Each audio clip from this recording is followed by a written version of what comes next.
महात्मा उपासक डॉक्टर सोहनराज तातेड़ पुनरुत्थान और आत्मविज्ञान के बाद अब ला रहे हैं सनातन सत्य, जैसी दृष्टि वैसी सृष्टि, कुदरत, कुदरती रचना एवं कुदरत के कानून से शाश्वत सुख की प्राप्ति। लॉग इन करें www.drsohanrajtated.com। YouTube channel doctor Sohanraj Tated, play store से डाउनलोड करें mobile app doctor Sohanraj Tated. ओम शांति प्रभो, जय शांति प्रभो, पार्श्वनाथ महावीर प्रभो। ओम शांति प्रभो, जय शांति प्रभो, पार्श्वनाथ महावीर प्रभो। ओम शांति प्रभो, जय शांति प्रभो, पार्श्वनाथ महावीर प्रभो।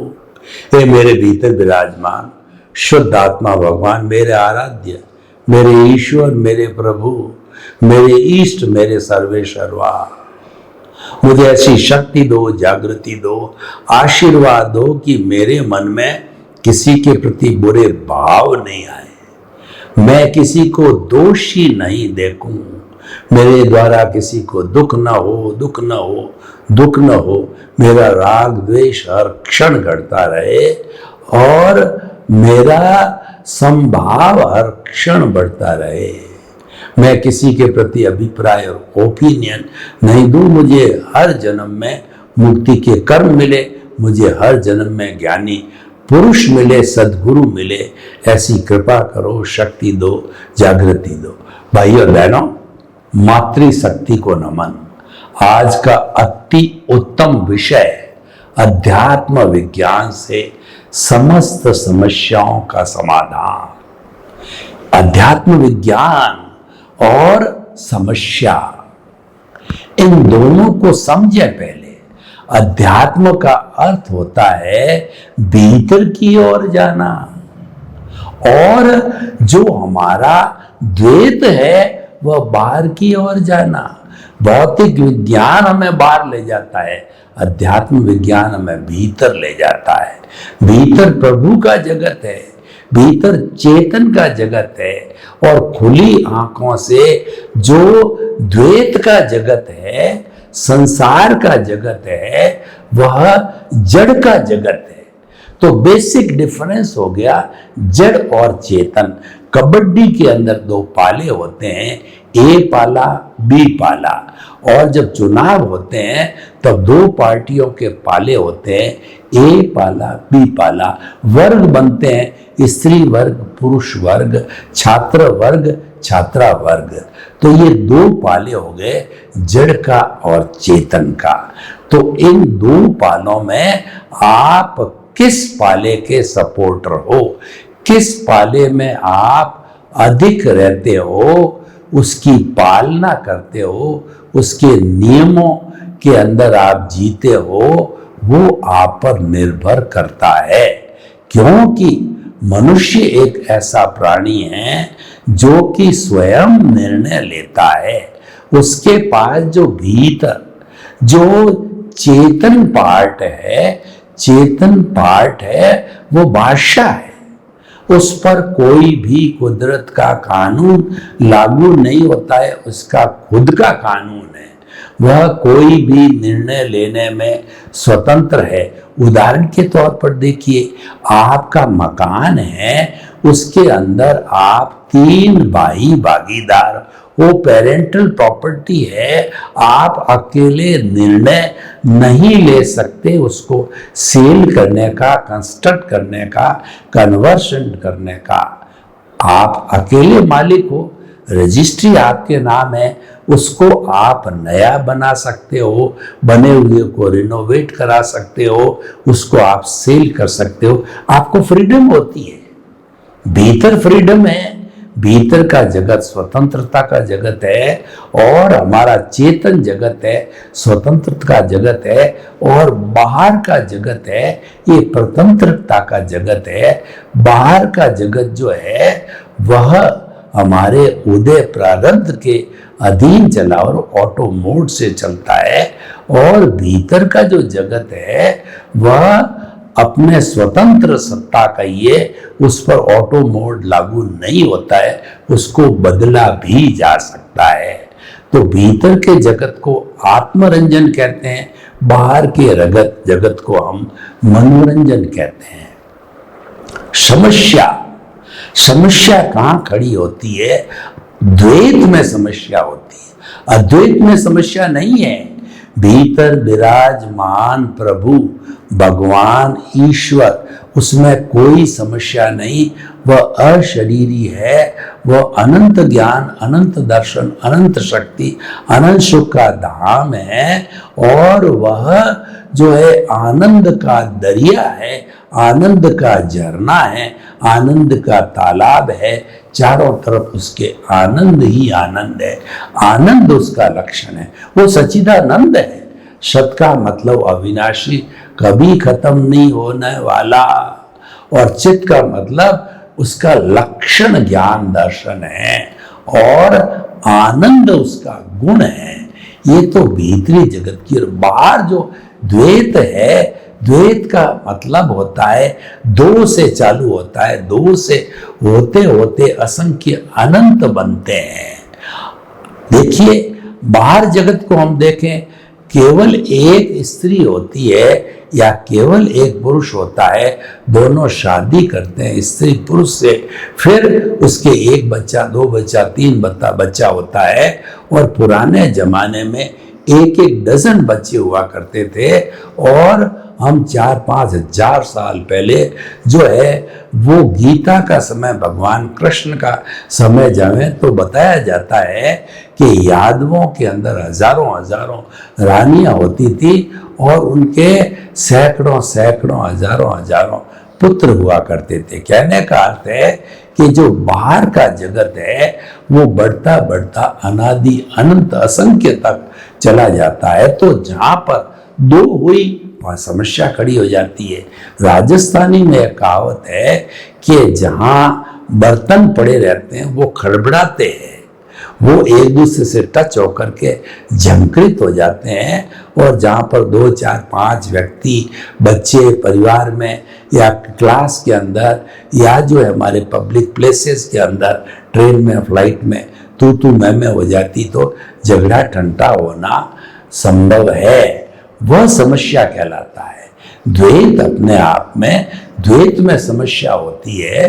समस्याएं कई तरह की होती है, अद्वैत में कोई समस्या नहीं है। समस्याएं कई तरह की होती है। व्यक्तिगत समस्या, पारिवारिक समस्या, सामाजिक समस्या, राजनीतिक समस्या, आर्थिक समस्या, और जो है आदि व्याधि उपाधि की समस्या, धन की समस्या आदि आदि, पुत्र संतान की समस्या आदि आदि। तो अब सवाल है कि व्यक्ति के सामने समस्या तो आती रहेगी, क्योंकि जहां पर उदय प्रारब्ध है वहां पर दोनों ही चीजें चलती है, पुण्य पाप दोनों चलते हैं। हमारा बाहरी जीवन पुण्य पाप से नियंत्रित होता है, और उसका संचालन कुदरत के हाथ में है। कुदरती रचना, कुदरत के कानून से बाहर का जगत चलता है, और उसकी क्रिएटर, ऑपरेटर, डिस्ट्रॉयर होती है। जैसे जैसा हमारा उदय प्रारब्ध होता है, वो हमारे जो है वो उदय प्रारब्ध हमारे उपादान के अनुसार, उपादान का अर्थ होता है पिछले जन्म में जो जो हमने कॉजेस डाल के इकट्ठे किए, या कहना चाहिए कि जो है वो गीता की भाषा में क्रियमाण कर्म जब संचित कर्म बनते हैं, तब वो जो है हमारा जो कहना चाहिए कि व्यक्ति का जैसा जैसा जो है वो उसका जो है उदय प्रारब्ध बनता उसी के अनुसार। तो हम जो है आपको ये कहना चाहते थे कि उदय प्रारब्ध के अनुसार हर व्यक्ति की अलग अलग समस्या होती है। कोई कहता है मेरे कई वर्ष हो गए संतान नहीं है, कोई कहता है कि मेरे पास में वो खाने को भी बराबर नहीं मिलता है, कोई कहता है कि मेरी जो इनकम है उससे मेरा जो है मेरे परिवार का जो है भरण पोषण नहीं होता है। किसी की समस्या होती है कि मैं हर बार इलेक्शन लड़ता हूं और मुझे एमएलए, एमपी, पार्षद आदि में जीत नहीं मिलती है। तो ये समस्याएं हैं, तो हम इनका समाधान ढूंढना चाहते हैं। वैसे हम आपको बता दें, हर समस्या अपने आप में समाधान लेकर के आती है। समस्या तो हमारी दिखाई देती है, वो तो दृष्ट है, दृष्टिगत है, लेकिन समाधान हिडन है। कई ऐसे प्रज्ञा पुरुष होते हैं, जागृत पुरुष होते हैं, जो अपनी पैनी दृष्टि से, वो अपने अवचेतन मन से और अपने विवेक से उसके समाधान को उस समस्या में ढूंढ लेते हैं और वो एप्लीकेशन करके समाधान भी निकाल देते हैं। तो हम आपको आज का विषय ये है कि हमारा भीतरी जगत है, उससे हर समस्या का समाधान निकल जाता है। जो मैंने अभी बात विवेक की कही, प्रज्ञा की कही, ये भीतरी जगत में होता है। बाहरी जगत में विवेक और प्रज्ञा नहीं होती है। बाहरी जगत में व्यक्ति विद्वान बनता है, इंटेलेक्चुअल होता है, बुद्धिशाली होता है, तर्क बुद्धि वाला होता है, होशियार होता है, मंद बुद्धि वाला होता है, मध्यम बुद्धि वाला होता है। इसीलिए जो हमारी बुद्धि है ये संसार में भटकाती है, क्योंकि ये भेद पैदा करती है। जितने भी जो मनुष्य की डिक्शनरी के अंदर शब्द बने हैं, उसका आधार बुद्धि है, और उन शब्दों के आधार पे आदमी भटकता है। बुद्धि कहती है I like it, I don't like it, I like it, I dislike it. यह व्यक्ति मुझे पसंद है, ये मुझे पसंद नहीं, इसको मेरे पास रखो, इसको मेरे पास से हटाओ। ये हमेशा हमको भ्रम में डालती है। इसीलिए समाधान चाहते हो तो बुद्धि को कहो कि तू अपने पीहर चली जा, जो मैं अपने आप काम कर लूंगा। बुद्धि टांग नहीं अड़ाती है तो समाधान मिल जाता है। हम जो कहना चाह रहे हैं, हर समस्या का समाधान जो है अध्यात्म है, अध्यात्म भीतर है। जो प्रभु के जगत को हम अध्यात्म कहते हैं। अब बुद्धि को शांत कर दिया तो शांत करने से प्रज्ञा जागृत हो गई, तो प्रज्ञा के अंदर तो समाधान अपने आप दिखता है। मैं आपको उदाहरण दूं कि पुराने जमाने में, मेरा ही उदाहरण दूं, 10 भाई बहन थे। हमारे माता पिता को पढ़ने का कहीं पे स्कूल पोसाल का अवसर नहीं मिला, हमको भी नहीं मिला, तो वो पढ़े लिखे नहीं थे, लेकिन उन्होंने 10 भाई बहनों का पालन पोषण करके सभी को जो है अच्छे अच्छे करोड़पति, विद्वान, शिक्षा वाले बनाए, जैसा जैसा उनका उपादान था। पर सभी वेल टू डू है भाई बहन। ये संस्कार माता पिता ने दिए, पालन पोषण माता पिता ने किया। ये कैसे हुआ? क्योंकि उनके पास शिक्षा तो थी नहीं, वो इंट्यूशनल नहीं थे, परंतु वो इंटेलेक्चुअल नहीं थे, पर वो इंट्यूशनल थे। उनके पास विवेक था। इसीलिए भगवान ने कहा, धर्म की परिभाषा दी, विवेके धम्ममाये, विवेक ही धर्म है। वो उनकी प्रज्ञा जागृत थी। वो प्रज्ञा के आधार पर क्या करते थे कि समस्त बेटों के बीच के अंदर एक सा बर्ताव करते थे। अगर 10 भाई बहन एक संयुक्त परिवार में रहते थे, और तो वो 10 आइटम लाते थे, 10 आम लाते थे, 10 लड्डू लाते थे, 10 ड्रेसें लेके आते थे, क्योंकि सबको मिलना चाहिए। सबको मिलने का अर्थ है समानता का भाव, सर्वोदय का भाव, और सबको अपना अपना अधिकार मिले, कोई शिकायत कर ही नहीं सकता। महात्मा गांधी ने जो सर्वोदय दिया और उसको हमारे संविधान ने माना, वो सर्वोदय क्या है कि हिंदुस्तान के में जन्म लेने वाले जितने भी प्राणी हैं, व्यक्ति है, वो हिंदुस्तान की समस्त जो है प्रॉपर्टी, समस्त सत्ता के भागीदार है। हर एक को समानता का व्यवहार मिले, हर एक को विकास करने के समान अधिकार मिले, उसी से संविधान बना। तो इसीलिए 210 कंट्री का डेमोक्रेटिक का सबसे अच्छा लिखित संविधान, वो भी मौखिक नहीं है, लिखित है, लिखित संविधान वो भारत का है। इसीलिए भारत धर्म गुरु देश कहलाता है। भारत के संविधान को देख करके और हमारी अहिंसा और जो है सत्य की नीति, जो महात्मा गांधी जिसके आधार पर देश को बिना खून खराबा हिंसा के 200 वर्ष पुरानी जो सत्ता थी अंग्रेज लोगों की, उखाड़ दिया, जड़ से स्वतंत्रता को प्राप्त किया।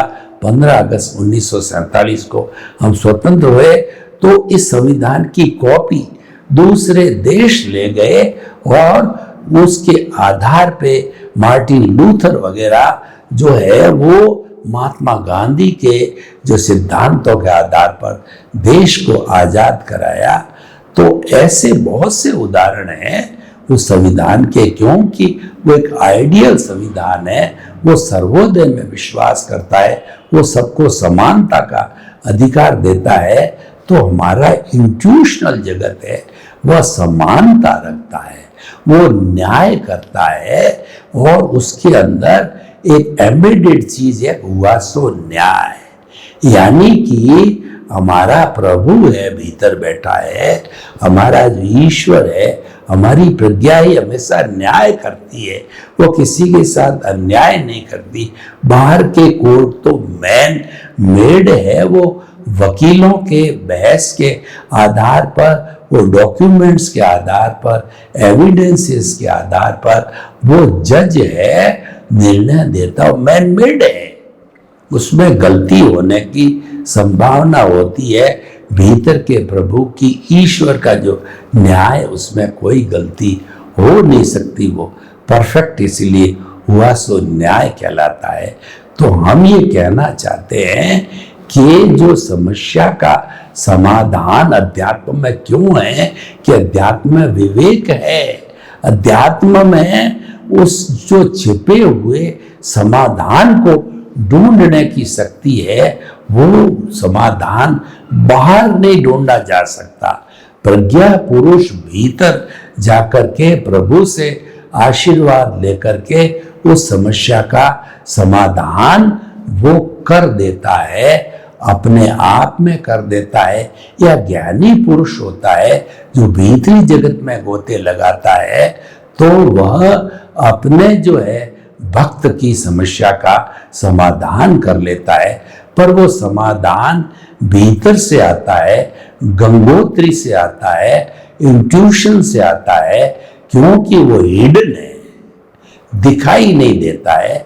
दिखाई तो समस्या देती है, समाधान दिखाई नहीं देता है, उसको सर्च करना पड़ता है, भीतर जाना पड़ता है, गोते लगाने पड़ता है, श्रद्धा और सबूरी रखनी पड़ती है। और हर व्यक्ति अध्यात्म को प्राप्त नहीं कर सकता, उसको रास्ता ध्यान नहीं, उसको श्रद्धा नहीं, उसको सबूरी नहीं, उसमें उसको विश्वास नहीं। वो समस्या रोता रहता है, रड़ता रहता है, दुख पाता रहता है, चिल्लाता रहता है, समाधान की तरफ जाता नहीं है। देखिए, समाधान भीतर जाने से कैसे मिलता है, मैं आपको बताऊं। स्वदोष दर्शन कीजिए। समस्या रहती है परदोष में। कोई भी आपकी समस्या की एप्लीकेशन हो और आपने भीतरी जगत में यह देखने का कोशिश किया, कबीरदास जी इंट्यूशनल फॉर्मूला आप याद रखें कि बुरा जो देखन मैं चला, बुरा न मिलिया कोई, जो दिल खोजा आपना और मुझसे बुरा न कोई। कबीरदास जी पेपर पेन लेकर के निकल पड़े मोहल्ले के अंदर और गांव में कि मैं बुरे आदमियों की लिस्ट बनाऊं, सुबह से शाम तक एक भी बुरा आदमी नहीं मिला। शाम को नमाज पढ़ी, भीतर झांका तो देखा कि अरे ये जो दोषों का भंडार तो भीतर भरा पड़ा है, इसको मैं ढूंढूंगा तो मेरा भला होगा। और ये जब जीरो हो जाएंगे, यानी अज्ञान का नाश हो जाएगा, तो मैं सिद्ध बुद्ध मुक्त और खुद ईश्वर बन जाऊंगा, शाश्वत सुख को प्राप्त कर लूंगा। तो देखिए समाधान मिल जाता है। समाधान मिलने के लिए हमको भीतरी जगत में गोते, मतलब निमित्त निर्दोष करता और शुद्ध आत्मा, आपको निमित्त बनना पड़ेगा। समस्या जो रोता है वो कर्ता बनने के कारण रोता है। समस्या उसी ने पैदा की, वही करता, वही अगर निमित्त बन जाता है तो समस्या का समाधान हो गया। और वो अकर्ता बन जाता है तो समस्या का समाधान हो गया। जिससे समस्या है उसके भीतर जा करके उसको निर्दोष मानने लग जाता है कि इसमें जो समस्या खड़ी है ये कर ही नहीं सकता, क्योंकि कर्ता तो व्यवस्थित शक्ति है। कोई भी प्राणी दुनिया का कर्ता हो नहीं सकता, कर्ता तो कुदरत है।